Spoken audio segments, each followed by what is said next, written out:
आपकी नज़र में जो सीबीआई तहकीकात करती है इस किस्म के करप्ट ऑफिसर्स को पकड़ती है या और किसी केसेस में पकड़ती है, तो ये क्या रेट रहता है जनरली लोकल पुलिस और इनमें फ़र्क जो है कि क्या अच्छी तरीके से ये काम कर रहे हैं? देखिए, जितने तवक़्क़ात थी सीबीआई से उतनी तवक़्क़ात में तो पूरी नहीं होती थी। जी। पहली चीज़ तो इनके पास काफ़ी मशीनरी होती है, हर किस्म के एक्सपर्ट्स होते हैं, तमाम चीज़ें होते हैं, चार्जशीट भी काफ़ी ज़ख़ीम होती है, मगर अदालतों में इनका रिप्रेजेंटेशन प्रॉपर नहीं होता, वक्त पे गवाह पेश नहीं करते, और जो गवाह होते हैं कुछ बनावटी भी होते हैं, रियल गवाह नहीं रहते। ऐसे कई आंसर हैं।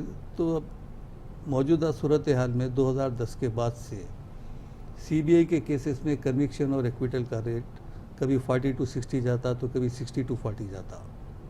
और जहाँ तक इंटरनेशनल स्टैंडर्ड का सवाल है कि सीबीआई के केसेस इंटरनेशनल स्टैंडर्ड के लिहाज से तहक़ीक़ात नहीं होते, ना इंटरनेशनल स्टैंडर्ड के लिहाज से चार्जशीट तैयार होती है। जैसा कि मैं बताऊंगा आपको कि ये बहुत इम्पॉर्टेंट है ताकि हर शहरी को मालूम होना चाहिए। जी। हांगकांग में दुनिया के सबसे बदनाम स्मगलर अमीर अली गिरफ्तार हुआ था। ये शायद 30-35 साल पहले की बात या 90s की बात है।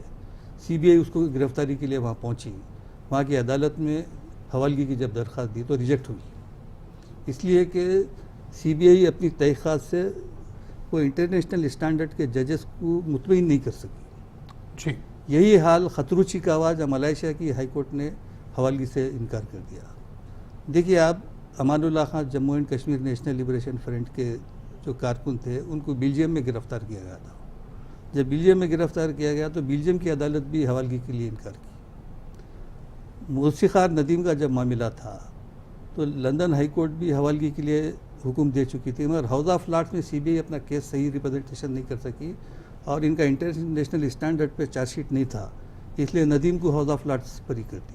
अब रहा अबू सालम का सवाल। अबू सालम चूँकि पुर्तगाल की गवर्नमेंट ने उसको गिरफ़्तार किया था जी, और ऐसे शराइत रखी है पुर्तगाल हुकूमत हवालगी के वक्त, और चूँकि बादियों नज़र में बॉम्बे बम ब्लास्ट का केस था जो इंटरनेशनल सेंसेशन में आ चुका था, 25 शराइत के साथ अबू सालम को हवाले किया गया, जिसमें 2 शर्तें बहुत अहम है। एक तो ये है कि किसी भी सूरत में अबू सालम को अगर केस साबित होने पर सज़ाए मौत नहीं दी जा सकती। जी। दूसरी अहम चीज़ ये है कि किसी भी सूरत में 25 साल से ज़्यादा उसको कैद में नहीं रखा जा सकता। जी। तो ये केस में कामयाब हुई है। इससे पहले एक बात ये बताइए साहब, ये जो कंडीशंस पोर्चुगल हुकूमत रखी है तो ये इतनी मेहरबान अबू सालिम पर क्यों है?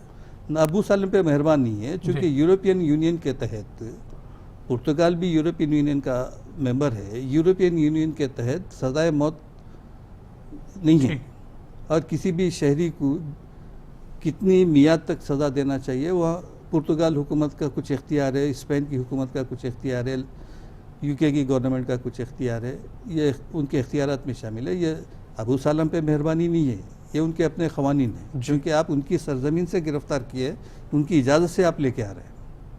ठीक।